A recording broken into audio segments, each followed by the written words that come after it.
ये जो है कि आपको स्टार्ट करना है, आपको सूट शुरू करना है, इसको अपन कहते हैं क्या? Institution of suit. इसको आप क्या कहते हैं? Institution of suit. Suit institute करना है। अब सूट इंस्टीट्यूट करना है तो कैसे होगा भाई सूट इंस्टीट्यूट? क्या करेंगे उसके लिए? तो हमने देखा जिस व्यक्ति को, जो अग्रीव्ड व्यक्ति है, जिसके राइट का वायलेशन हो, वो एक प्लेंट लेके आए, एक डॉक्यूमेंट, अपना केस बताओगे ना कोर्ट को, उसके लिए क्या लाओगे? प्लेंट लाओगे। तो बस यही लिखा सीपीसी में। आप जरा बेरेट निकाल लीजिए, तो इधर अपन प्रोविजन फिट करते जाते हैं इस कहानी में तुरंत। तो आप देखिए इधर पे इंस्टीट्यूशन ऑफ सूट से रिलेटेड आपके पास है सेक्शन 27। मैं सेक्शन भी बताते जाऊंगा और ऑर्डर भी। तो सेक्शन 26 देख लीजिए और ऑर्डर 4 देख लीजिए। बस कंटेंट खोलिए, बेरेट पढ़ना नहीं है आज अभी, सिर्फ कंटेंट ओपन करिए आप बेरेट का, वही सारी कहानी मैं आपको समझा दूंगा उस कंटेंट में। सबसे पहले देखिए सेक्शन 26, उसके ऊपर एक हेडिंग लिखी है इंस्टीट्यूशन ऑफ सूट्स। सूट कैसे इंस्टीट्यूट होंगे? सेक्शन 26 बताएगा कि प्लेंट से इंस्टीट्यूट होगा सूट। बस इसके बाद सीधे ऑर्डर 4 देखिए। अब बाद में अपन को क्रोनोलॉजी बना लेंगे, अभी उसके लिए परेशान मत होना, अभी कहानी में चलने दो प्रोविजन, बाद में मैं क्रोनोलॉजी एक और बता दूंगा आपको, उसके लिए परेशान मत होना। ऑर्डर 4 देखिए इसके बाद। सो ऑर्डर 4 में भी लिखा है इंस्टीट्यूशन ऑफ सूट। अब वहां बता दिया प्लेंट्स होगा, उससे रिलेटेड थोड़ी सी डिटेल बात इधर मिल जाएगी, क्योंकि क्या डिफरेंस है सेक्शन और ऑर्डर रूल में? सेक्शन में बता दिया है क्या करना है, एग्जैक्टली कैसे करना है वो बताएंगे अपन ऑर्डर में। ठीक, तो ऑर्डर मिल गया करस्पॉन्डिंग उससे रिलेटेड अपने को। ऐसे होगा आपका सूट इंस्टीट्यूट। अब ये जो इंस्टीट्यूशन ऑफ सूट की बात मैंने कही कि सूट इंस्टीट्यूट होगा, कहां होगा सूट इंस्टीट्यूट? आपके राइट का वायलेशन किया है, अब आपको एक सूट फाइल करना, किधर करोगे सूट फाइल? तो बहुत ऑब्वियस चीज है, कोर्ट में करना है आपको। कहां करना है सूट फाइल हमें ये? तो ये सूट फाइल हमें करना है कोर्ट में। अब कौन से कोर्ट में सूट फाइल होगा, किस कोर्ट का ज्यूरिसडिक्शन है, कौन एंटाइटल्ड है, कोर्ट क्या ले सकता है, क्या मैटर नहीं ले सकता, ये सब पढ़ना पड़ेगा। यस और नो? किस कोर्ट के पास जाना है, ये सब समझना पड़ेगा या नहीं? समझना पड़ेगा। तो सीपीसी के कंटेंट पोर्शन में आ जाइए जरा वापस सेक्शन की तरफ। अब देखिए किस कोर्ट में आप जाएंगे, तो कोर्ट जिसका ज्यूरिसडिक्शन है उसके पास जाएंगे। भाई जिस कोर्ट का ज्यूरिसडिक्शन है उसके पास जाएंगे। सीआरपीसी में अपन ने ज्यूरिसडिक्शन 2 तरीके से देखा था, एक था टेरिटोरियल ज्यूरिसडिक्शन और एक था आपका पावर वाइज ज्यूरिसडिक्शन, कि कितना आप पनिशमेंट दे सकते हैं, उसके बेसिस पे सेक्शन 28-29 सीआरपीसी का। इधर पे जो ज्यूरिसडिक्शन है वो 3 तरीके का है भाई साहब। एक है आपका पिक्यूनरी ज्यूरिसडिक्शन, कि आपके सूट का वैल्यूएशन कितना, कितने का सूट है, मैटर में जो सब्जेक्ट मैटर है उसकी वैल्यू क्या है, कितने रुपए का, इसको कहते हैं pecuniary jurisdiction. Territorial jurisdiction obviously देखना पड़ेगा कि भोपाल में करना है कि इंदौर में कि दिल्ली में कि इलाहाबाद में, ये देखना पड़ेगा आपको। तो टेरिटोरियल ज्यूरिसडिक्शन भी बताया गया है किसका रहेगा। इसके अलावा एक होता है सब्जेक्ट मैटर ज्यूरिसडिक्शन। आप कोर्ट को अगर एक स्पेसिफिक सब्जेक्ट मैटर दे दिया है कि आपको सिर्फ इसमें डील करना है, तो आप सिर्फ वो डील करेंगे। स्पेसिफिक सब्जेक्ट मैटर का अलग कोर्ट बना दिया है अगर, तो आप उसी में डील करेंगे, वो मैटर उसी कोर्ट में जाएगा पर्टिकुलर। तो 3 चीजें चेक करनी पड़ेंगी, पिक्यूनरी ज्यूरिसडिक्शन, टेरिटोरियल ज्यूरिसडिक्शन और सब्जेक्ट मैटर। इन सब के बारे में कहां बताया है सीपीसी में? तो जरा सेक्शन देखिए, सेक्शन 6। कोर्ट के बारे में जानकारी चाहिए, सेक्शन 6 देखिए। एक देखिए सेक्शन 6 पिक्यूनरी ज्यूरिसडिक्शन, और इसके बाद आप 9 से, बीच में भी चीजें हैं और इंपॉर्टेंट है, मैं आपको बेसिक वो बता रहा हूं जो एकदम इंपॉर्टेंट बात है जिनको अपन ज्यादा पढ़ेंगे। तो फिर आ जाइए 9 to 25, सब इस कोर्ट के बारे में जानकारी है। आपके राइट का वायलेशन हुआ है, आपको उसे एनफोर्स कराने कोर्ट जाना है, सिविल कोर्ट के पास। कौन से कोर्ट के पास जाएंगे, क्या करेंगे, सब इधर। अब देखिए आप कोर्ट के पास जाएंगे, तीनों ज्यूरिसडिक्शन चेक करके जाना है, territorial jurisdiction, pecuniary, subject matter, ये सारी बातें आपको इधर मिल जाएंगी। सबसे पहले जैसा आपने 6 में देखा पिक्यूनरी ज्यूरिसडिक्शन दिया है, उसके बाद 9 के ऊपर हेडिंग देखिए जरा, पार्ट 1 सूट्स इन जनरल में जो सब हेडिंग है, jurisdiction of the courts and res judicata. Jurisdiction दिया कोर्ट का। सेक्शन 9 बात करता है सूट ऑफ सिविल नेचर की, जो सिविल कोर्ट है वो किस तरीके के मैटर एंटरटेन करेगा ये बताएगा। फिर अब क्योंकि आप कोर्ट जा रहे हो तो कोर्ट ये भी देखेगा कि दोबारा तो नहीं आके सेम मैटर लेके। जब एक बार आपको भैया डिसाइड कर दिया है, 2 पार्टीज के बीच का डिस्प्यूट है, हम डिसाइड करके बता चुके हैं, दोबारा क्यों आ रहे हो? मल्टीप्लिसिटी नहीं होगी। एक बात और ध्यान रखिएगा इस पूरे सीपीसी में, जो बेसिक पर्पस है ना इस पूरे सीपीसी का, वो ये है कि multiplicity of proceedings plus unnecessary delay ये नहीं होना चाहिए। मैंने आपको पहले भी बताया कोर्ट अपने जैसा फ्री नहीं है, कुछ भी देख रहे हैं। कैसे करें 3 महीने में जुडिशरी की तैयारी, इतना फ्री कोर्ट नहीं है। कोर्ट को चाहिए काम की बात, समझ रहे हैं आप? इसीलिए कोर्ट पूरे सीपीसी में आप पूरे रूल सेक्शन सब देखेंगे ना, उसका बेसिक पर्पस आपके समझ में आएगा कि बात काम की होनी चाहिए। कोर्ट के अंदर कोर्ट पूरी कोशिश करेगा कि मुद्दे पे बात हो, बस कोई इररिलेवेंट बात नहीं चाहिए, सिर्फ काम की बात चाहिए कोर्ट को। ठीक, सिर्फ काम की बात चाहिए और कुछ नहीं चाहिए कोर्ट को, फालतू बातें चाहिए नहीं कोर्ट को। इसीलिए आप बहुत सारे प्रोविजन सीपीसी में देखेंगे जो इस चीज पे एम्फेसिस करते हैं कि कोई फालतू बात तो नहीं आ रही इधर, दोबारा तो नहीं आ गए आप, एक बार ऑलरेडी मैटर डिसाइड करा चुके, इसीलिए ये सब रेस जुडिकाटा और स्टे ऑफ सूट वगैरह दिया हुआ है। इसके बाद आप देखिए प्लेस ऑफ स्यूइंग, एक सब हेडिंग क्या लिखी है सेक्शन 15 के ऊपर, देखिए जरा कंटेंट में प्लेस ऑफ स्यूइंग लिखा है, कहां जाके स्यू करना है, कहां सूट फाइल करना है। हो सकता प्रॉपर्टी दो अलग अलग कोर्ट के जुरिस्डिक्शन में जा रही है, किधर जाए सूट फाइल करने, ये सारी बातें आपको इधर मिल जाएंगी। और मान लीजिए एक जगह इंस्टीट्यूट हो गया है, अगर ट्रांसफर करना है वहां से कैसे होगा, एक कोर्ट में इंस्टीट्यूट हो गया, उससे उठा के ट्रांसफर करना है दूसरे के पास कैसे होगा, वो सारी कहानी आपको इधर मिल जाएगी 9 से 25 में, सब मिल जाएगा इस कोर्ट से रिलेटेड आपको इधर। ठीक, तो ये दिया है सीपीसी में इस पूरे पार्ट में, क्या दिया है और क्यों दिया है, ये बात आप समझ लेंगे बहुत अच्छे से। अब क्योंकि आप इंस्टीट्यूट कर रहे थे सूट, कहां कर रहे थे, कोर्ट में कर रहे थे इंस्टीट्यूट। कौन करता है सूट इंस्टीट्यूट, तो मैंने आपको बता दिया प्लेंटिफ करता है जिसके राइट का वायलेशन हुआ, किसके अगेंस्ट करता है, डिफेंडेंट के। अब मान लीजिए मैंने आपसे आपके साथ ये एग्रीमेंट किया था कि अगर आपने 25 के सब्सक्राइबर करवा दिए प्री तक तो मेंस भी फ्री, उसकी भी पढ़ाई करवाएंगे इधर, और मैं उसका ब्रीच कर रहा हूं। एक व्यक्ति है कुशान है, ये जाता है कोर्ट के पास मेरे अगेंस्ट सूट फाइल करने कि वो नितेश सर ने बोला था पढ़ाएंगे और ये तो फैल गए बाद में, इनने पहले समझाया था कि सेल्फलेसली मैं कुछ करता नहीं हूं, मान लेना चाहिए था बात लेकिन मैंने कहा मैं सेल्फलेसली नहीं करता हूं, तो अगर आपने मेरी रिक्वायरमेंट फुलफिल करी तो मैं जरूर करूंगा, फिर चाहे उसके लिए जो हो जाए, है ना। और ऐसा इतना सेल्फिश मुझे लगता है इस दुनिया में सबको हो जाना चाहिए, जिस दिन आप इतने सेल्फिश हो गए उस दिन आप बढ़िया कर देंगे लाइफ में। तो मान लीजिए आप कुशान ने तो जाके मेरे अगेंस्ट सूट फाइल कर दिया कि इन्होंने बोला था लेकिन हम मना कर दिया। अब कोर्ट बोलेगा अच्छा तुम्हारे जैसे और भी लोग हैं क्या, तुम्हारे जैसे कुछ गरीब और भी हैं क्या जो यूट्यूब पे जाके व्यूअर्स बढ़ा रहे थे और बाद में जिनके साथ चोट हो गई है, तो पता चला तनवीर भी पहुंच गया साथ में, पता चला कि अरे वो और भी हैं 2 5 6 और हैं। तो कोर्ट क्या बोलेगा, बेटा सबको इकट्ठे ले आओ, क्योंकि मैंने क्या कहा कोर्ट के पास ज्यादा समय नहीं है, कोर्ट के पास लिमिटेड टाइम है, आपकी तरह फ्री नहीं है कोर्ट। तो कोर्ट क्या कोशिश करेगा, जो जो कंसर्न पर्सन हो सकते हैं इस पर्टिकुलर कॉज ऑफ एक्शन में, ऐसा करो सबको ले आओ, तुम तो सबको ले आओ आप तो ये जो पूरा कार्यक्रम होगा अपन डिसाइड करेंगे कि किस किस का इन्वॉल्वमेंट है, किस किस को लाना है, उसको अपन बोलते हैं सीपीसी की टेक्निकल लैंग्वेज में पार्टीज। क्या बोलते हैं इसको, पार्टीज। कौन कौन होंगी पार्टीज, इसको बोलते हैं पार्टीज टू सूट क्या बोलते हैं इसको, पार्टीज। कौन कौन होगा इसमें, इसके लिए कहां जाना पड़ेगा कंटेंट में, तो जरा ऑर्डर 1 निकालिए, ऑर्डर 1 निकालिए जरा, पार्टीज टू सूट लिखा है हेडिंग, मैंने कहा ना बस इंग्लिश में लिख दिया इसलिए परेशान है आप, कुछ है नहीं सीपीसी में। ऑर्डर 1 देख लीजिए, यही लिखा है पार्टीज, कौन प्लेंटिफ बन सकता है, कौन डिफेंडेंट बन सकता है, ये सब कहानी। क्योंकि कोर्ट को बार बार ये सब काम, एक ही मैटर बार बार नहीं सुनना है, उसके पास लिमिटेड समय, ज्यादा नहीं है। ये सब बात आपको मिल जाएगी ऑर्डर 1 में पार्टीज से related. I hope that is clear. तो अपन ने पार्टी की बात कर ली कि कौन प्लेंटिफ कौन डिफेंडेंट, ये कहानी आपकी खत्म। अब हमने कहा सूट इंस्टीट्यूट कौन करता है, तो बोला भाई प्लेंटिफ करता है। कैसे करता है, प्लेंट से करता है। तो अब देखते हैं ये प्लेंट क्या चीज है और इससे रिलेटेड अपने को क्या क्या मिलने वाला है सीपीसी में। तो अब देखिए आप प्लेंट, प्लेंट से रिलेटेड रूल्स, कैसी होगी प्लेंट, क्या कंटेंट होगा, कब वो रिजेक्ट हो सकती है, कब वो एक्सेप्ट होगी, सब कुछ। तो इसके लिए आ जाइए ऑर्डर 7, कंटेंट में निकाल लीजिए, ये लिखते जाना इधर साथ में। सो जरा ऑर्डर 7 निकालिए, हेडिंग लिखिए प्लेंट, और रूल 1 लिखा है particulars to be content in plaint. क्या क्या पर्टिकुलर, और पूरी कहानी इससे रिलेटेड आपको इस ऑर्डर में मिलेगी, दैट इज ऑर्डर 7। ऑर्डर 7 सब मिल जाएगा प्लेंट से रिलेटेड। ठीक, कहां तक पहुंची कहानी अपनी, आपको जाना था मेरे अगेंस्ट सूट फाइल करने, पहले आपने इंस्टीट्यूशन, अब सेक्शन देखा कितने आराम से साइड में हो लिया, सेक्शन ने बस लिख दिया इंस्टीट्यूट करना है सूट थ्रू प्लेंट। अब प्लेंट के बारे में सेक्शन में कुछ नहीं दिया, उन्होंने बस बता दिया कि सूट इंस्टीट्यूट कैसे होगा, प्लेंट से होगा, इसलिए मैंने सेक्शन के लिए क्या लिखा था, कैसे, सॉरी क्या, उन्होंने बस ये बता दिया कि क्या करना है, तो सूट इंस्टीट्यूट करना है, प्लेंट से करना है।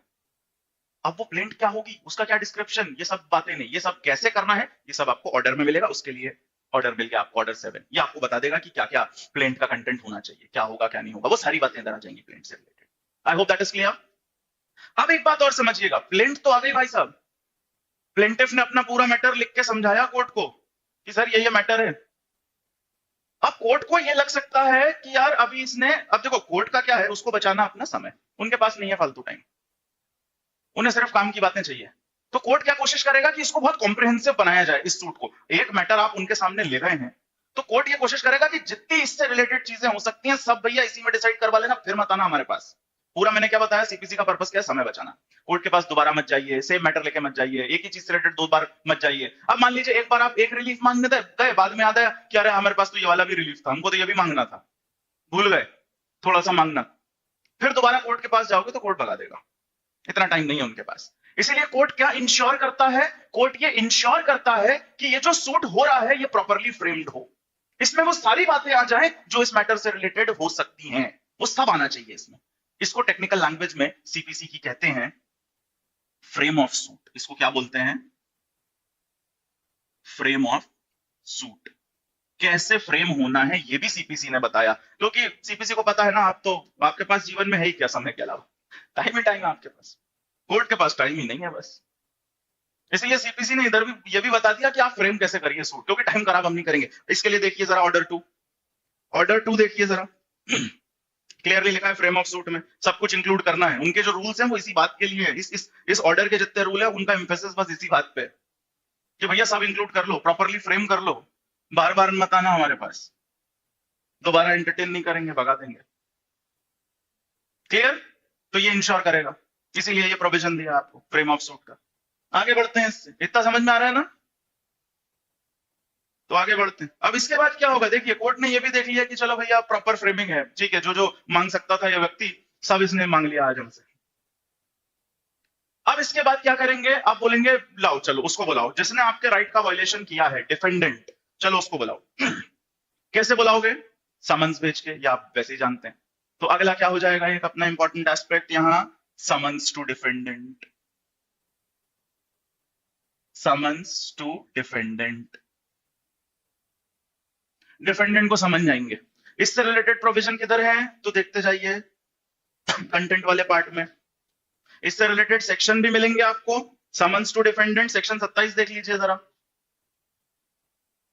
इधर पे आप देख लीजिए सेक्शन 27 देख लीजिए, कंटेंट में लिखा है इधर समन्स टू डिफेंडेंट, और उससे रिलेटेड कंसिक्वेंशियल 1-2 सेक्शन और दिए हुए हैं।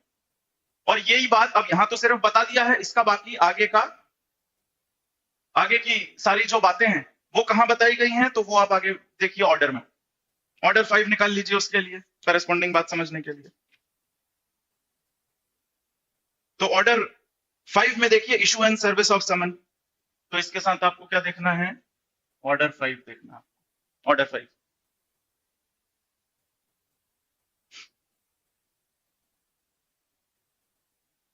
सर सहा का डाउट है कि जो बेसिक्स बता रहे हैं उससे प्री क्लियर हो जाएगा। बेटा प्री किससे क्लियर होगा ये इस दुनिया में किसी को नहीं पता, वो आपके पढ़ने से ही होगा। मैं बेसिक्स इसलिए बता रहा हूँ ताकि सीपीसी आप पढ़ पाए, ये बेसिक्स इसलिए हैं ताकि ये जो डर है इस सब्जेक्ट का, इस बेरेट का, वो खत्म करना है। कल से पढ़ाऊंगा, अभी आज ये बेसिक बता रहा हूँ, कल से पढ़ाऊंगा सब मैं आपको, एक एक चीज, एक एक जो इंपॉर्टेंट है, क्या क्वेश्चन प्री में बनता है, एक एक सवाल बताऊंगा सीपीसी से, 6 से 7 क्लासेस लूंगा, एक एक सवाल बताऊंगा क्या क्या आएगा प्री में। थोड़ा सब्र रखने की जरूरत है बस आपको। सेक्शन 27 ऑर्डर 5 ये बात करता है कि आप देखो कहानी कहां तक पहुंची, आप पहुंचे कोर्ट, कोर्ट डिसाइड कर लिया कौन सा है, कोर्ट ने देख लिया कि प्रॉपर्ली सूट फ्रेम होना चाहिए, अब कोर्ट ने कहा लो बुलाओ उसको जिसने राइट वायलेट किया। उसके लिए अपन आगे किस पे, समन्स पे आ गए। समन्स भेजेंगे, किसको भेजेंगे, डिफेंडेंट को। समन्स भेजना है ये सेक्शन 27 ने बता दिया कैसे भेजी जाएगी, पूरे रूल रेगुलेशन किधर मिल रहा है, ऑर्डर में मिल रहा है। क्या होगा कैसे होगा वो सब आपको ऑर्डर मिल जाएगा, ऑर्डर 5 में। कब मान लिया जाएगा कि सर्विस हो गई है समन की, सारी कहानी उस ऑर्डर में मिल जाएगी। So that is an important aspect. अब इसके आगे कहां जाएगी कहानी कि चलो समन तो भेज दिया आपने, प्लेंटिफ ऑलरेडी है, प्लेंट देके जा चुका है, प्लेंटिफ ने ऑलरेडी प्लेंट दे दिया, उसके बाद ये सारा कार्यक्रम हो रहा है, समन भेज दिए गए हैं डिफेंडेंट को भी कि भैया तुम्हें भी आना है। अब इसके बाद क्या होगा, अपीयरेंस होगी पार्टी की। इसके बाद क्या होगा, पार्टी की होगी अपीयरेंस। तो देखिए इसके बाद एक आपको मिलेगा ऑर्डर, अपीयरेंस एंड उसके कंसिक्वेंस, कंसिक्वेंस किसके, नॉन अपीयरेंस के, क्योंकि कोर्ट ने समन भेज के बुलाया है। अगर नहीं आए तो मान लीजिए वही व्यक्ति नहीं आया जो सूट लेके आया था, आप गए थे मेरे अगेंस्ट सूट लेके कोर्ट और आप ही कोर्ट नहीं पहुंचे डेट ऑफ हियरिंग पे, या मान लीजिए जिसको समन भेजा था वो नहीं पहुंचा, तो अपीयरेंस और नॉन अपीयरेंस के कंसिक्वेंस बताए जाएंगे आपको सीपीसी में कि क्या होंगे ये। उसके लिए देखिए जरा ऑर्डर 9 पे आइए। ऑर्डर 9 इसके बारे में बताता है कि ठीक है ना, समन चले गए ना, अब अपीयर होना आपको, अपीयरेंस। तो अपीयरेंस में आप देखेंगे इधर पे आ जाएगा आपका ऑर्डर 9। प्लेंटिफ तो पहले प्लेंट लेके आया था, आप हियरिंग वाले दिन देखेंगे क्या है भाई साहब कार्यक्रम आपका। और जो डिफेंडेंट है, जो दूसरी पार्टी है जिसको समन भेज के आपने बुलाया था, वो भी तो अपना साइड रखेगा ना, वो भी तो अपना पक्ष रखेगा कोर्ट के सामने इन राइटिंग। तो वो रखने के लिए भी एक सेपरेट ऑर्डर मिलेगा आपको, जिसको बोलते हैं रिटन स्टेटमेंट। एक और ऑर्डर, रिटन स्टेटमेंट। अब इस रिटन स्टेटमेंट से रिलेटेड रूल आपको मिल जाएंगे किसमें, ऑर्डर 8 में। इसके लिए देख लीजिए ऑर्डर 8। तो ये समझ में आया, पार्टीज को अपीयर होना है दोनों को। प्लेंटिफ नहीं आया तो क्या होगा, डिफेंडेंट नहीं आया तो क्या होगा, ये सब कंसिक्वेंसेस मिल जाएंगे आपको उसमें ऑर्डर 9 में। और जो डिफेंडेंट है वो अपना जो पक्ष रखेगा इन राइटिंग, जैसे प्लेंटिफ ने प्लेंट के थ्रू रखा, डिफेंडेंट अपना पक्ष रखता है रिटन स्टेटमेंट के थ्रू। उस रिटन स्टेटमेंट के क्या रूल्स होंगे, क्या कहानी होगी उसमें, किस तरीके से रखना है, क्या कंटेंट होगा, जैसे प्लेंट का ऑर्डर 7 में दिया था, ऐसे ही रिटन स्टेटमेंट का दिया है ऑर्डर 8 में। ऑर्डर 8 देख लीजिए, हेडिंग आप यही लिखा है, written statement, set off counter claim भी लिखा है, उसके बारे में बात करेंगे। ठीक, अब अपीयरेंस हो गई है, दोनों ने अपने अपने रिटन भी फाइल कर दिया। प्लेंट तो पहले ही फाइल हो गई थी, रिटन स्टेटमेंट भी फाइल हो गया, सब ये सारी चीजें हो गई। हमने ये भी देख लिया कि पार्टी अपीयर होगी और नहीं हुई तो उसके क्या कंसीक्वेंस, अपीयर ना होने के क्या कंसीक्वेंस अपन ने ऑर्डर 9 में देख लिया। इसके बाद अब एक और इंपॉर्टेंट चीज ये आ जाती है कि मान लीजिए दोनों पार्टी अपीयर होती हैं, तो फिर क्या होगा, पार्टीज का एग्जामिनेशन होगा। सो इसके बाद क्या आएगा, एक चीज आपका एग्जामिनेशन ऑफ पार्टीज। ये क्यों होता है, क्या होता है, अभी समझना। कोर्ट पार्टीज को एग्जामिन करेगा पहले कि आप जो मैटर लेके आओ, जो लड़ाई है आपकी, वो समझ ले जरा क्या है। आप सिर्फ ये जो ऑर्डर है, examination of parties by the court, order 10, ये है ऑर्डर आपका 10। इसकी सीक्वेंस भी मैं चेंज कर देता हूं, इसको आप वैसे ही लिख लीजिए जिसमें दिया हुआ है। तो यहां पे आप पहले लिख लीजिए रिटन स्टेटमेंट, बाकी थोड़ा बहुत ऊपर नीचे इधर है, तो वो अपन एंड में एक बार और बेरेट में देखेंगे जो चीजें छूटेंगी, क्योंकि सारी चीजें इस कहानी में शायद ना आए, कुछ कुछ बीच में भी आएगा। सो रिटन स्टेटमेंट आपका हो गया ऑर्डर 8 की कहानी, और उसके बाद हो गया आपका अपीयरेंस, अपीयरेंस और नॉन अपीयरेंस के कंसिक्वेंस। ये सब कहां आ गया आपका, ऑर्डर 9 में आ गया इसमें। ठीक, अब ये सब हो गया, अपीयर हो रही है पार्टी, तो कोर्ट क्या करेगा, कोर्ट पहले उनको एग्जामिन करेगा, क्योंकि उसको देखना है कि वाकई कुछ है कि टाइम पास। क्योंकि मैंने कहा ना, आपके पास जीवन में समय के अलावा है क्या, और टाइम पास करने कोर्ट पहुंच गए। इसीलिए आप रूल 1 पढ़ लीजिए, इसका ऑर्डर 10 का रूल 1 पढ़िए। रूल 1 में लिखा है ascertainment whether allegations in pleading are admitted और डिनाइड, और उसके बाद अपीयरेंस, एडमिट कर रहे हैं, डिनाई कर रहे हैं, वो सारी चीजें कोर्ट को देखना है क्या है, बात है क्या, समझना है थोड़ा मैटर, कुछ है कि नहीं है। इसीलिए पार्टी को एग्जामिन कर लेंगे पहले। वहां तो क्या होता है, क्रिमिनल प्रोसीडिंग में आप जानते हैं, वहां पुलिस रिपोर्ट पे कॉग्निजेंस लिया जाता है या फिर कंप्लेंट पे लिया जाता है, और कंप्लेंट पे भी कॉग्निजेंस लेके मजिस्ट्रेट क्या करता है, कंप्लेनेंट को एग्जामिन करता है, विटनेस को एग्जामिन करता है, तब आगे करता है इशू ऑफ प्रोसेस। ये सीआरपीसी में भी मैंने बताया था, क्योंकि कोर्ट का टाइम फ्री नहीं है। और पुलिस रिपोर्ट पे तो कॉग्निजेंस इसलिए ले लेते हैं क्योंकि इन्वेस्टिगेशन ऑलरेडी करा चुके हैं, भयानक इन्वेस्टिगेशन हो, उसके बाद कार्यक्रम आगे। इधर भी तो इंश्योर होना है भाई, इधर भी तो होना है कोर्ट को इंश्योर कि वाकई चीजें हैं, क्या है, देखें तो matter. So examination of parties, इसीलिए ऑर्डर 10 लिखा हुआ है। अब इस एग्जामिनेशन को ही थोड़ा सा आगे लेके जाएं कि पार्टीज से तो बात कर रहा है कोर्ट, इसके बाद कोर्ट ये कहेगा कि भैया आप आपस में क्वेश्चन वोश्चन भी भेज लो, सवाल जवाब कर लो, पार्टीज आपस में भी ये काम कर लें। तो इसके आगे बढ़ते हैं, फिर इस एग्जामिनेशन के आगे बढ़ेंगे तो ये होगा कि जैसे ठीक है, रिटर्न स्टेटमेंट और प्लेंट आ गया, ठीक है, प्लेंटिफ ने प्लेंट फाइल कर दी, डिफेंडेंट ने रिटर्न स्टेटमेंट फाइल कर दिया, दैट्स ऑल राइट। उसके बाद पार्टीज अपीयर हुई, एग्जामिन कर रहा है कोर्ट। साथ में ये भी होगा कि अब आपसे अब उसकी डिटेल में जाया जाएगा, जो मैटर है उसकी डिटेल में जाया जाएगा, उन फैक्ट्स को और ढूंढा जाएगा कि क्या है मैटर से रिलेटेड चीजें। इसको हम कहते हैं डिस्कवरी एंड इंस्पेक्शन। इसको क्या कहते हैं सीपीसी में, डिस्कवरी एंड इंस्पेक्शन।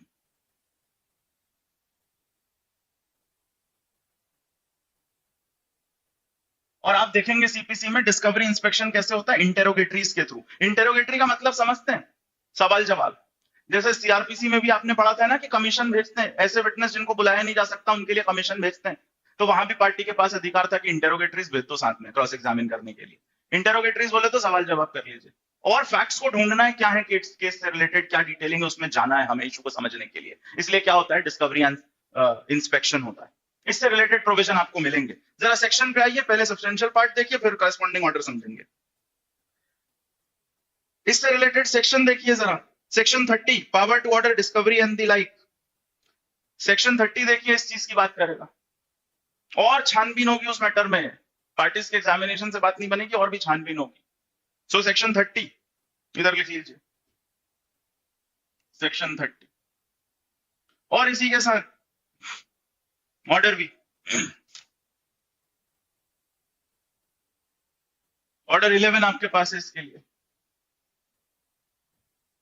नेक्स्ट जो कंटेंट में चल रहा है एग्जामिनेशन के बाद 11 डिस्कवरी एंड इंस्पेक्शन।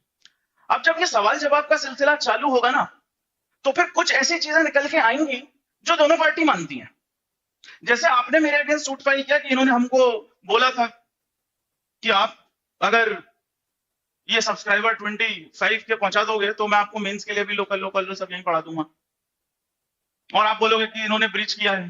अब ये जो डिस्प्यूट है ना मेरे और आपके बीच, इसमें बहुत सारी ऐसी चीजें होंगी जो हम दोनों मानते हैं, उसको कहते हैं हम एडमिट करते हैं दोनों। जैसे मैं ये हो सकता है मैं ये मान लूं कोर्ट के, मैं ये जब आप इंटरोगेटिव में, हो सकता है मैं उसमें ये बात बोल दूं कि हाँ साहब मैं तो मानता हूं, मैंने ऐसा बोला था, लेकिन ये जो बता रहे हैं ये गलत बता रहे हैं, मैंने 25 नहीं 30 बोले थे।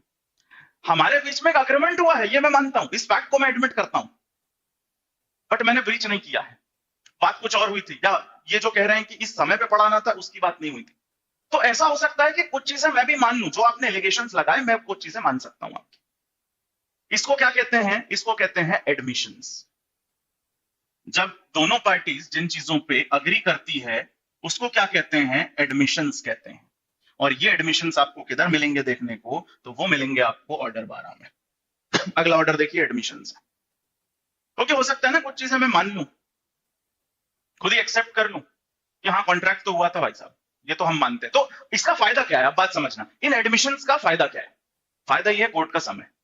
फिर वही बात कि कोर्ट के पास समय नहीं और आपके पास समय के अलावा कुछ नहीं, तो इसीलिए कोर्ट अपना तो समय बचा लेगा। तो ये जो एडमिशंस हो गए हैं इन पे फिर आगे बात करने की ज्यादा जरूरत नहीं है भाई। जब मैं ये तो बात मैं मान रहा हूं ना कि हाँ मैंने ऐसा कुछ बोला है, हमारे बीच में एक अग्रीमेंट हुआ था, ये मैं मानता हूं, तो आप उस अग्रीमेंट को प्रूफ करने नहीं जाओगे आप प्रोसीडिंग में कि हाँ हम तो वो वीडियो दिखाएंगे जिसमें इन्होंने बोला था। कोर्ट का रहने दो, नहीं चाहिए। जब मान रहा सामने वाला फिर क्यों उसमें क्यों पढ़ना? आगे बात किस पे होगी? जो कॉन्ट्राडिक्टरी बातें होंगी, जो आप एलिज करेंगे और मैं डिनाई करूंगा, ऐसी बातों पे आगे बढ़ेगा कोर्ट। अब कोर्ट को यह देखना है कि बेसिक डिस्प्यूट है किस चीज पे, कौन से ऐसे इश्यूज हैं जिस पे आगे हमको डिसाइड करना है। कुछ इश्यूज तो सेटल है ना, ऑलरेडी हो गया ना, कुछ इश्यू तो एडमिशन हो गया, वो तो बात खत्म हो गई ना। अब कोर्ट ये कोशिश करेगा कि नहीं भाई कौन सी ऐसी बातें हैं जो एक पार्टी एलिज कर रही है दूसरी डिनाई कर रही है, वो बनते हैं इधर इश्यूज। आगे की जो प्रोसीडिंग होगी उन इश्यूज पे चलेगी। तो इसके बाद एक चीज आप पढ़ेंगे सीपीसी में जिसको बोलते हैं फ्रेमिंग ऑफ इश्यूज या सेटलमेंट ऑफ इश्यूज। इसको क्या बोलते हैं? Settlement of issues. और इश्यूज कौन सी चीजें बनती हैं? जो पार्टीज डिनाई करें, एक एलिज करे दूसरा डिनाई करे। अगर मान लिए तो दूसरी पार्टी ने मान लिया, वो तो एडमिशन हो गया ना, उस पर क्यों बात करेंगे। सो अगला ऑर्डर देखिए आप, ऑर्डर 14, बीच में 13 भी है, उसके बारे में बाद में बताऊंगा, अभी कहानी के बीच में डिस्टर्ब मत करना कि ये भी छूट गया, वो सब मुझे ध्यान है, बाद में बताऊंगा। सेटलमेंट ऑफ इश्यूज होगा, फिर देखा जाएगा कि किन बातों पे एग्री नहीं कर रहे हैं दोनों। एक बंदा बोल रहा है दूसरा डिनाई कर रहा, इसको कहते हैं settlement of issues, determination of suit on issue of law and. उसका रूल 1 देख लीजिए, फ्रेमिंग ऑफ इश्यूज। फ्रेम करेंगे किन पे होंगे फ्रेमिंग ऑफ इश्यूज? जिसको आप डिनाई कर रहे हैं। तो ये हो गया आपका ऑर्डर 14 इधर। ऑर्डर 14 ये अब पूरा प्रॉपर, क्योंकि देखिए इसका भी फ्रेमिंग ऑफ इश्यूज का भी पर्पस क्या है? पॉइंट टू पॉइंट बात हो, फालतू की बातें ना हो प्रोसीडिंग में, जो काम की बात है वही बात हो उस प्रोसीडिंग में। इसलिए कोर्ट इशू फ्रेम करता। पर्पस क्या है इशू फ्रेम करने का? ये है ताकि ट्रैक पर है प्रोसीडिंग, ऐसा ना हो कि कुछ फिजूल की बातें होने लगे बीच में। इसलिए इश्यूज, जैसे आपने क्रिमिनल प्रोसीडिंग में देखा है फ्रेमिंग ऑफ चार्जेस होती है, अक्यूज को बताने के लिए, अक्यूज को समझाने के लिए कि तुमको यहाँ क्यों लाया है, क्या एलिगेशन है तुम्हारे ऊपर। उसी से प्रोसीडिंग का पूरा डायरेक्शन बनता है। जो चार्जेस फ्रेम किए उन्हीं चार्जेस को तो प्रूफ करना है प्रोसिक्यूशन को। ऐसे इधर पे इश्यूज फ्रेम होते हैं कि दोनों पार्टीज के बीच में एक्चुअली विवाद है किस बात का, उन पॉइंट्स को रख लेते हैं बस। That's called framing of issues. इसलिए एक ऑर्डर दिया है कोर्ट ने अपना समय। पूरा सीपीसी का सार क्या है? कोर्ट के पास समय ज्यादा नहीं है, ठीक। तो फ्रेमिंग ऑफ इश्यूज हो जाएगी, सेटलमेंट ऑफ इशू एक ऑर्डर आप पढ़ेंगे यहां। अब जब ये फ्रेमिंग होगी, हो सकता है ये भी हो कि कोर्ट को ऐसा लगेगा अरे कुछ है ही नहीं इनके बीच में, तो फालतू आ गए ये लोग, कोई इश्यूज ही नहीं बनते इस पार्टी के, तो इन दोनों के बीच में एक्चुअली कोई डिस्प्यूट है ही नहीं, ऐसा भी हो सकता है। कि आप टाइम पास के हिसाब से पहुंच गए हो कि चलो कोई वैकेंसी नहीं है तो सूट ही खेल लेते हैं, कोई विवाद है नहीं, एक्चुअली सब्सटेंस में कुछ विवाद है नहीं, जबरदस्ती। तो ऐसे में क्या होता है, उसके लिए लिखा हुआ है order 15, disposal of the suit at the first hearing. तो क्या लिखा है इधर पे, disposal of suit at first hearing. पहली हियरिंग पे ही खत्म कर देंगे, और उसमें भी आप देखेंगे रूल एक आध पढ़ेंगे तो आपके समझ में आएगा। ऑर्डर 15, ऑर्डर 15 के कंटेंट पे अपन चल रहे हैं। कंटेंट में जरा पहला रूल देखिए, party is not at issue. Court को लगता है कि कोई इशू है ही नहीं इनके बीच में, फिर भी आ गए हैं, है ना, तो पहली हियरिंग में डिस्पोज ऑफ करा जा सकता है, ये बताएगा आपको ऑर्डर 15। लेकिन अगर मान लीजिए वाकई इश्यूज बनते हैं, ये जो सेटलमेंट ऑफ इशू आपने पढ़ा ऑर्डर 14 में, इश्यूज बनते हैं और लगता है कि हाँ आगे प्रोसीड करना है, हमें आगे बढ़ना है, अब क्या करेंगे भाई, अब आप अपनी बातों को प्रूफ करेंगे। प्रूफ करने के लिए क्या करेंगे, विटनेस बुलाएंगे। पार्टीज तो आ गई, पहले हमने समन किसको बुलाने के लिए भेजा, डिफेंडेंट को बुलाने के लिए भेजा। डिफेंडेंट को समन भेजने के बाद हमने देखा appearance of party and it's consequences of non appearance, नहीं आए तो फिर क्या कंसिक्वेंस होंगे वो हमने देखा। उसके बाद पार्टीज का एग्जामिनेशन भी देख लिया हमने। अब जब इशू बन गए हैं कि हाँ वाकई प्रोसीड करने लायक केस है, आगे बढ़ना है, विवाद है एक्चुअली, तो अब उसके जजमेंट तक पहुंचने के लिए आपको क्या करना पड़ेगा, विटनेसेस को एग्जामिन करना पड़ेगा, और एग्जामिन करने के लिए पहले बुलाना पड़ेगा। तो अगला ऑर्डर देखिए फिर, summoning and attendance of witness. अगला ऑर्डर किस बात में करे, किस चीज की बात करेगा, तो वो करेगा समनिंग एंड अटेंडेंस। ठीक है, तो summoning and attendance of witness. ये किसकी अटेंडेंस की अब अपन बात कर रहे हैं, किसको समन कर रहे हैं, विटनेस को। डिफेंडेंट को ऑलरेडी बुला चुके हैं, इनको बुलाएंगे अपन। ठीक, इसके लिए आपको सेक्शन भी मिल जाएंगे। सेक्शन 31 देख लीजिए जरा कंटेंट में, सेक्शन 31 देख लीजिए। और इसके अलावा आप देखिए ऑर्डर 16 और ऑर्डर 16A भी। कोई व्यक्ति अगर प्रिजन में है तो उसको बुला लिया जाएगा समन भेज के। तो आप ऑर्डर 16 की हेडिंग देखिए, summoning and attendance of witness, और 16A है अटेंडेंस ऑफ विटनेस कन्फाइंड और डिटेन्ड इन प्रिजन, जेल में है तो उसको कैसे बुलाएंगे। और सेक्शन 31 भी इन्हीं की इनको बुलाने की बात करता है। कहानी समझ में आ रही है ना, इश्यूज मिल गए हैं कोर्ट को प्रोसीड करने के लिए। अब बात होगी प्रूफ करने की, तो प्रूफ करने के लिए पहले विटनेस लाओ, तो विटनेस को पहले कॉल किया जाएगा समन भेज के, फिर उसकी अटेंडेंस हो। ठीक, और इसके आगे आप बढ़े अगर, तो भाई मान लीजिए ये आते हैं समनिंग एंड अटेंडेंस के बाद विटनेस आते हैं, तो फिर क्या होगा, आगे प्रोसीड करेंगे, हियरिंग होगी और एग्जामिनेशन होगा विटनेस का। आगे क्या होगा, मान लीजिए आते हैं जिनको आपने बुलाया, विटनेसेस आएंगे और फिर क्या होगा, हियरिंग होगी मैटर की, हियरिंग एंड एग्जामिनेशन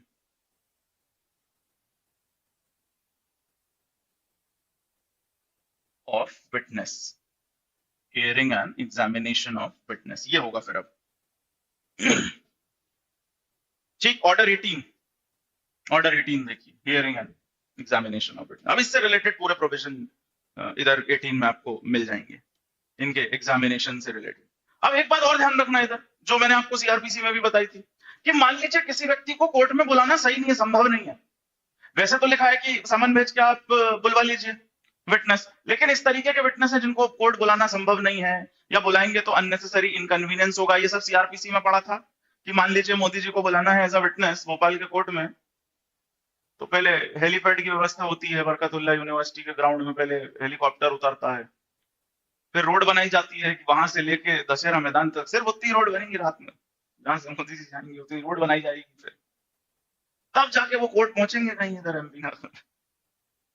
इतनी समस्या है, इससे अच्छा क्या करो, कमीशन इशू कर दो भाई साहब।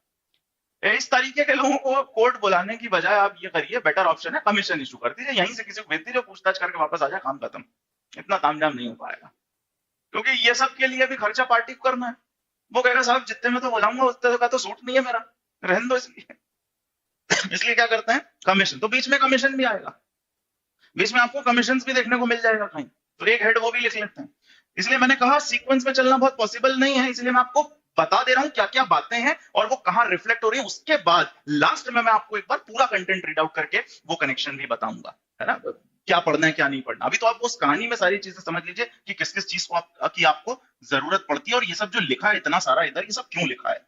बेसिक समस्या यही तो आपको हो रही थी पढ़ने में सीधी सी, कि यही समझ नहीं आ रहा था कि ये क्या है और क्यों है, इतना सारा जो ज्ञान लिखा है इस डायरेक्ट में।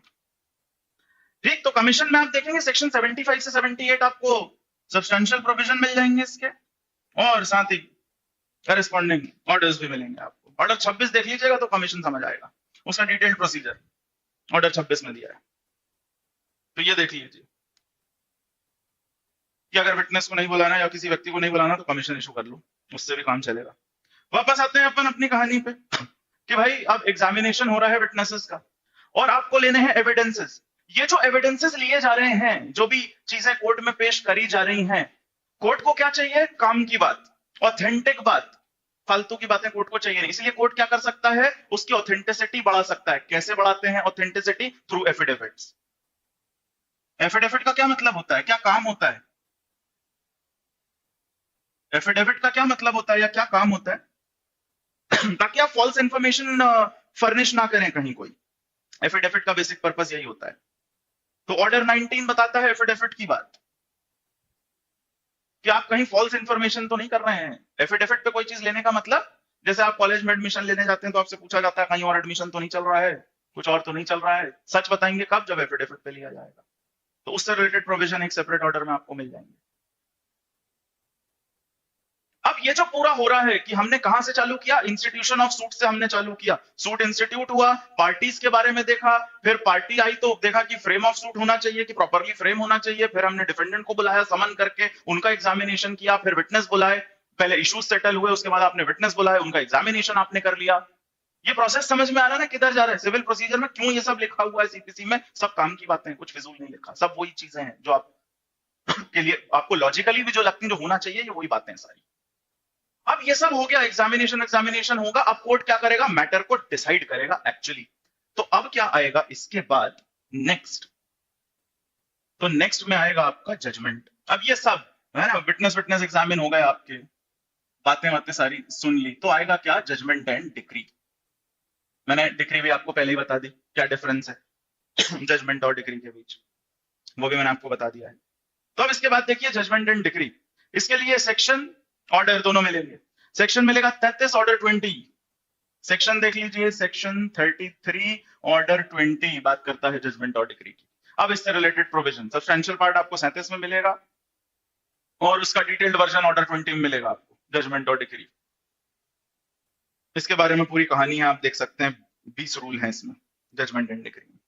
तो ये आपकी प्रोसीडिंग एक तरीके से एंड की तरफ आ रही है। इंस्टीट्यूशन ऑफ सूट से एंड तक बीच में क्या क्या चीजें आ रही हैं, वो मेरे ख्याल से आपके दिमाग में बैठ रहा है। तब जब ये प्रोविजन अपन पढ़ना चालू करेंगे ना, कि फ्रेम ऑफ सूट जो ऑर्डर था उसके अंदर के जो रूल्स हैं, वो समझ में इसलिए नहीं आते क्योंकि आपको यही नहीं पता कि वो फ्रेम ऑफ सूट है क्या और क्यों पढ़ा जा रहा है। अभी आप उस प्रोसेस में समझोगे कि कहां था फ्रेम ऑफ सूट, क्यों था पर्पस, तो आपको अंदर का रूल खुद भी समझ में आ जाएगा। इसके बाद आप खुद भी पढ़ने की कोशिश करेंगे ना, तो आप 60% बातें समझ लेंगे कि ये सब क्यों चल रहा है, क्योंकि वो चेन समझ में आनी चाहिए। Same as with CrPC. इसलिए मैंने सीआरपीसी में आपको कहा था पहले आप वो कहानी वाली चीज देखो कि ये सब फिट किधर होता है उस प्रोसेस में, तब अंदर की बात ज्यादा अच्छे से कैच होगी आपको, वो कोरिलेशन आपको समझ में आएगा कि साइमल्टेनियस क्या क्या चीजें चल रही हैं। ठीक, तो भाई जजमेंट एंड डिक्री हो गया। अब जरा एक बात और समझना। अब मान लीजिए जो हमारा केस चल रहा है, आपने जो मेरे अगेंस्ट सूट फाइल किया है कि इन्होंने बोला था कि मेंस भी पढ़ा देंगे, मान लीजिए जजमेंट आया आपके फेवर में,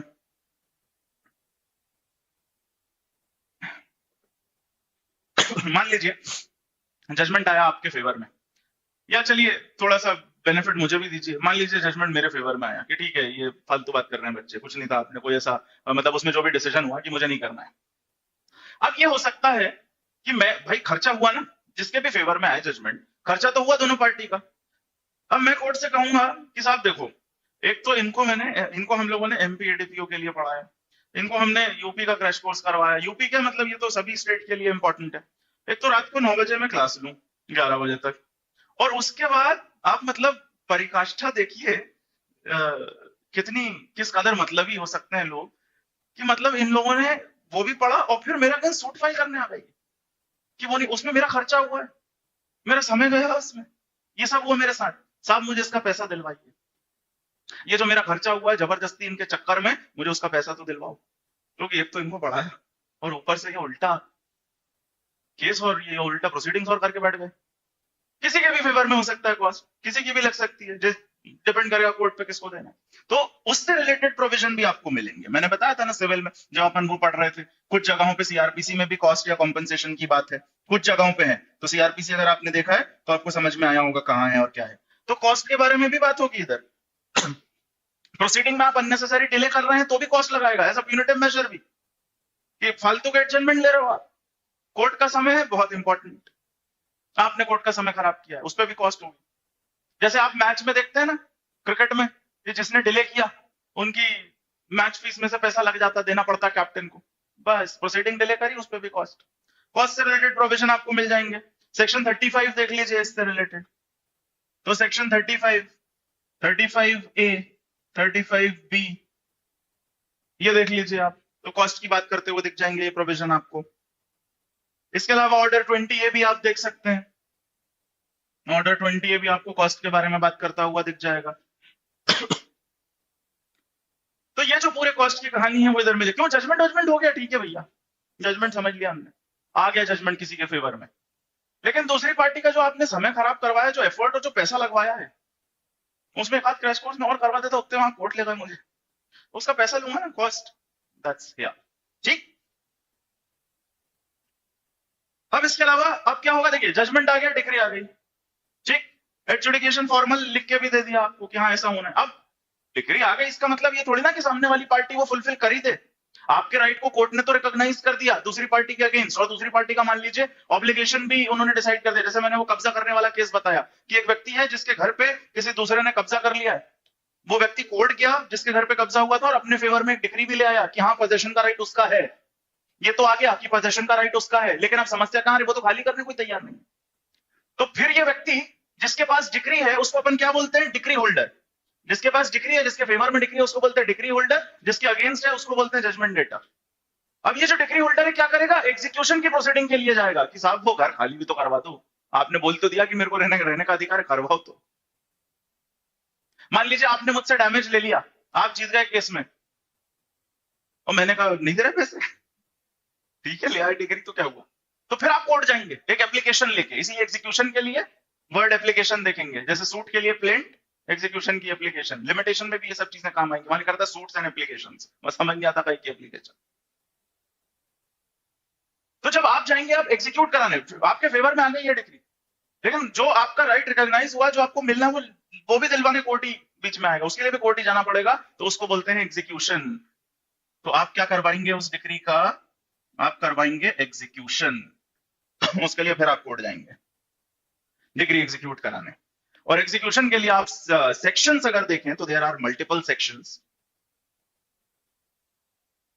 सेक्शंस अगर आप देखेंगे तो सेक्शन आपके 36 से 74 काफी ज्यादा है, 36 टू 74 ये सब्सटेंटिव पोर्शन। और ऑर्डर 21 भी आपको इसी से रिलेटेड मिलेगा, डिटेल प्रोविजन भी मिलेगा, सब मिलेगा, सेक्शन भी है काफी सारे और फिर ऑर्डर भी मिलेगा।